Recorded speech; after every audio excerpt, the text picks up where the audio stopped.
Are you interested in living a long, healthy, and fulfilling life? Who isn't? The secret to doing so just may be found on the island of Okinawa in southern Japan, home to the highest concentration of centenarians in the world. And these island dwellers' secret to longevity may boil down to just one word: IKIGAI, which roughly translates to your reason for living or your inner motivation for a specific professional activity. It can also be described as an intersection between 4 different elements: what you're passionate about, where your skills lie, how you can earn a living, and what the world needs. In this video, I've prepared 8 key ideas from the book called IKIGAI, The Japanese Secret to a Long and Happy Life by Hector Garcia and Francesc Morales.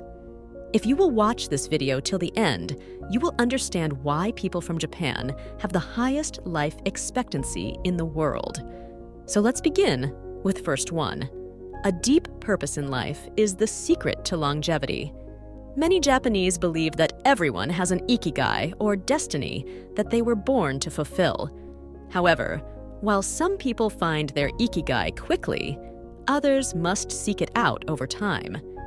If you fall into this latter category, it's important to persist. After all, ikigai will ultimately be what motivates you to get out of bed in the morning. That's why Okinawans often attain a high degree of specialization and attention to detail in their daily work. For instance, in an Okinawan paintbrush factory, the authors met a skilled craftswoman who had spent her entire life perfecting the art of attaching individual hairs to a brush. At this stage in her career, she was able to do her job with stunning dexterity and skill. What's more, ikigai is also the key to longevity. So, if your ikigai is your job, you should never retire. And if your ikigai is a hobby that brings you meaning and joy, don't ever give it up. Okinawans abide by these rules and, as a result, remain active late into their lives. If they're forced into retirement, they still find ways to remain active, such as by doing gardening or other work in their communities. The benefits of this commitment are clear. Medical studies conducted on Okinawan centenarians have found extremely low rates of both heart disease and dementia. Second, an active mind and low stress are key to a long life. Any doctor can tell you that a healthy mind and body are essential to aging with grace. In practice, however, the former is often ignored. Such common neglect of the mind is a shame, as it's just as important to a long life as your physical health. In fact, in the same way that a sedentary lifestyle adversely impacts your body and emotions, a lack of mental work weakens your neural connections, which is why it's important to exercise your brain in different ways. The neuroscientist Shlomo Bresnitz even argues that elderly people lose brain flexibility because they get trapped in patterns and routines, refusing to try out new activities. So, how can you give your brain a workout? Well, it can actually be quite simple. Any mind game, like chess or cards, will do the trick. But if you want to go further, getting out of the house, meeting other people, and experiencing social interactions are about the best exercise your brain can get. Another secret to longevity is avoiding stress. In fact, premature aging has been linked to stress in a number of scientific studies, since stressors produce undue wear and tear on the body and the mind. For instance, in a study done at Heidelberg University, a series of strenuous job interviews were administered to an aspiring young doctor, during which he was asked to solve complex mathematical equations. When his blood was then sampled, it indicated that the stress of the interview had caused the release of antibodies, as if he had been infected by a virus or bacteria. If such a threat had existed, this immune response would be essential to wiping it out. But antibodies also attack healthy cells, leading the body to age faster than it should. Therefore, reducing stress is key to living a long life, and you can do it in a number of pleasant ways. Just try practicing mindfulness, doing yoga, or taking time to exercise, all of which give you a chance to calm down and observe your body and mind more closely. Third, An intensive Japanese therapy form called Morita therapy helps people overcome stress. Anxiety, burnout, stress. These conditions are becoming more and more common in modern life, and few people can escape them. As it turns out, Japan is no exception, and the country's working culture can actually be quite intense. That being said, Japan has a tool that other countries lack. It's called Morita therapy, and it can help you cope with stress. This technique was invented by Shoma Morita, a psychotherapist and Buddhist practitioner. Originally, it was developed to deal with chronic anxiety, obsessions, and compulsions. However, it also works great for stress and burnout. Unlike some Western therapies, which tend to focus on using thoughts to influence feelings and actions, say through positive thinking, Morita therapy takes the opposite approach. In Morita therapy, patients are asked to pay attention to and accept their feelings without attempting to change them. From there, they take particular actions to create new emotions, which gradually replace the old ones. There are 4 stages of the therapy, beginning with a phase of complete rest. For around a week, the patient lies in bed, free of all distractions. She isn't allowed to consume media, receive visitors, or even speak, and her only human contact is a small amount of supervision by a psychotherapist. During this stage, the patient simply observes her emotions as they come and go. In the second phase, the patient begins to integrate repetitive activities into her daily routine. These include writing in a diary, taking walks, and doing a number of breathing exercises. In the third stage, these activities become more physical and creative, incorporating tasks like woodcutting and painting. This series of activities produces a new set of emotions in the patient. She begins to feel joy, equanimity, and engagement. And finally, after completing these 3 stages, the patient is ready for stage 4, re-entering the world with a newfound sense of calm and purpose. Getting plenty of rest and space from distractions in this way is great for your health, but at a certain point, you'll need to find something upon which to focus your attention. This is where IKIGAI comes back into the picture. 4th key idea: immersing yourself in an activity can help keep you young. Imagine you're skiing down a beautiful, powdery slope. Skiing is your absolute favorite thing in the world, and you're in a state of complete, blissful, focused engagement. You feel as if you could do this for the rest of your life. You just might want to live forever. The good news is that engaging in such an activity could, in fact, increase your lifespan. Achieving such a state of flow regularly can help keep you young. Flow, in this sense, is a technical term coined by the psychologist Mihaly Csikszentmihalyi in the 1970s. It describes a state of enjoyment and concentration so deep it blocks out all other concerns, even time itself.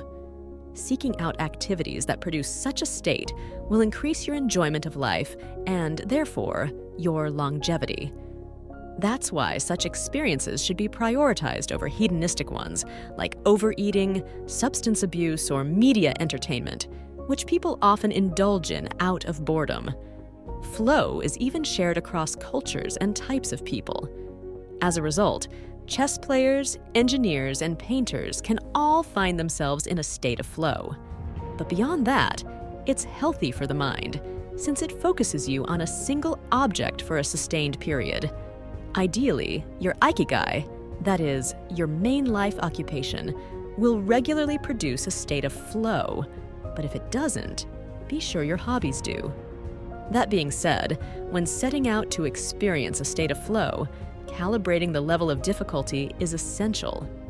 After all, if you choose a task that's too easy, you'll get bored and distracted, hindering you from attaining flow. On the other hand, if your activity is too hard, you'll struggle, get stressed out, and eventually give up. So, start from where you're at. For instance, if you decide to learn a new language, start at a basic level that gently challenges you. Or if you're bored with a skill you already have, say computer programming, you can push the boundaries of your knowledge. maybe by learning a new coding language. By engaging your interest in a new, exciting way, you can find flow once again. Fifth, a few simple recommendations from some old-timers can help you live longer. You already know some habits to increase your longevity, but in the end, nobody knows how to live a long life better than those who are actually living one. So, let's take a look at the advice of the Okinawan centenarians. The first tip these old folks recommend is that you worry as little as possible and make a habit of greeting others, even strangers, with a smile and an open heart. By doing so, they say you'll maintain plenty of friendships throughout your years and make your grandchildren want to visit you all the time. Such constant stimulation will help keep you young. Beyond that, they caution that excessive worrying about things you can't change only causes unnecessary stress. For instance, worrying that you're not good enough or haven't had a successful enough career will only waste your life energy. Instead, the centenarians wisely advise you to enjoy what you have. If you do, they say, you'll likely realize you have much more than you thought. But cutting out worry isn't the only centenarian recommendation for a long life. Another is the cultivation of good habits. For instance, waking up early in the morning is primarily a matter of habit. After doing it for a few years, it will just happen automatically. Beyond that, rising at an early hour will give you extra hours of quiet in the morning to drink your tea, clean your house, and tend to your garden. The last of these is especially important, as Okinawan centenarians believe that one of the primary reasons for their long life is that they grow their own vegetables and cook their own food. This makes perfect sense, as a garden-to-table diet is very healthy. Finally, perhaps the most important habit of all for a long life is to enjoy and maintain your friendships. Recognizing this, Okinawans spend time chatting with their neighbors every single day. Sixth key idea, the magic Okinawan diet is based on variety and small portions. The Japanese diet has been in the spotlight for years, ever since Japan made a name for itself as the country with the longest life expectancy. That being said, people live even longer in Okinawa province.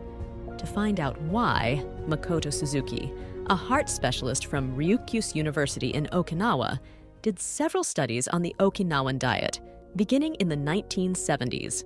Here's what he found out. First, the Okinawan diet contains an incredible variety of foods. In fact, locals of this island eat up to 206 different foods on a regular basis, including a number of herbs and spices.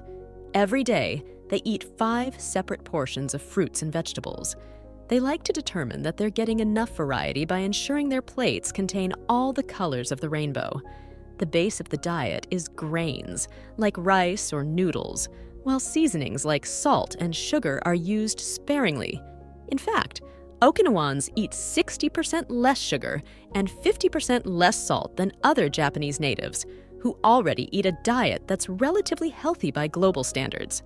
So, variety is important, but so is small portion size. To abide by this second aspect, Okinawans say that you should stop eating when you're around 80% full. In other words, you should remain a little bit hungry. There's even a word for this concept in Japanese. It's called hara hachi bu, and simple ways to achieve it include avoiding dessert or reducing portion size. To practice the latter, Okinawans typically serve their food on small plates, with portions of rice, vegetables, miso soup, and a small snack, such as edamame beans. They instinctively know that eating less is good for you, and modern science has actually confirmed the benefits of calorie reduction.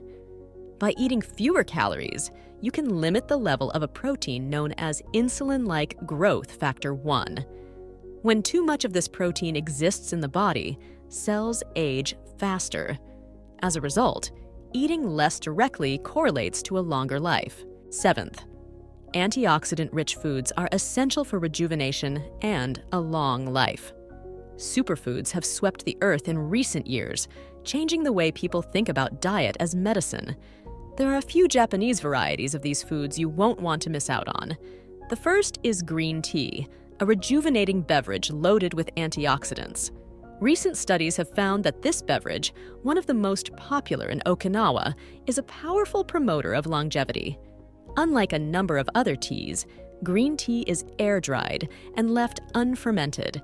Because of this, it retains its active elements, including antioxidants, and has been found to lower bad cholesterol, manage blood sugar levels, improve circulation, and even ward off infection. To make this miracle drink even more potent, Okinawans add jasmine to their green tea. This herb improves cardiovascular health and boosts immune function. But green tea isn't for everyone. If you prefer an alternative, give white tea a try. It actually has even higher antioxidant levels than green tea. But is there an Okinawan superfood that you can actually bite into? You need look no further than shikuwasa, a citrus fruit that's another antioxidant-loaded Okinawan favorite. This traditional Japanese fruit is so acidic that its juice needs to be diluted before you can even consider consuming it. It has a high concentration of nobiletin, a plant substance that's particularly rich in antioxidants. While other types of citrus, like lemons and oranges, contain some nobiletin, shikuwasa contains 40 times more than your average orange. As a result, the fruit is highly popular in Okinawa, where it's used as an ingredient in a number of typical dishes and even baked into cakes. That being said, you might have a hard time getting your hands on this obscure Japanese citrus. If so, don't sweat it. Just try other citrus fruits or opt for broccoli, salmon, strawberries, or apricots, all of which are high in antioxidants. Eighth key idea. Movement, even in simple forms, is a fundamental aspect of a long life. Have you ever met older people who seemed full of energy despite their age? Well, chances are that they lived that long because they've been physically active throughout their lives. In fact, movement in general is important to living a long and happy life, and it doesn't have to be too intense either. Observing the residents of Okinawa suggests that sports and fitness are much less important than simple, regular movement. For instance, elderly Okinawans walk around their neighborhoods, work in their gardens, and even get on stage at karaoke bars. The key to their activity isn't its intensity, but the fact that it never stops. But if you don't want to take their word for it, consider what modern science has to say. According to health expert Gavin Bradley, sitting adversely impacts your health. He found that after just a half hour sitting in a chair, the metabolism slows down, disrupting the healthy digestion of fat. What's more, sitting for over 2 hours causes good cholesterol levels to drop. The good news is that getting up for a mere 5 minutes every half hour is sufficient to offset these effects. Even so, most office workers neglect such a practice. Okinawans also partake in a more concerted form of exercise. It's called radio taiso, and it's a basic warm-up common for Okinawans and Japanese natives in general. It's practiced in the morning or throughout the day, often in large groups. It's very common, and certain Okinawan schools, businesses, and old folks' homes gather as a community to do these exercises every morning. Originally, the routine was even broadcast on the radio. The exercises themselves are simple and straightforward. One movement is to lift your arms above your head before bringing them down your sides in a circular motion. The aim is just to gently warm up the joints and muscles of the arms and shoulders. That was it for this video. I hope it was a useful one for you. Thanks for watching and have a good day.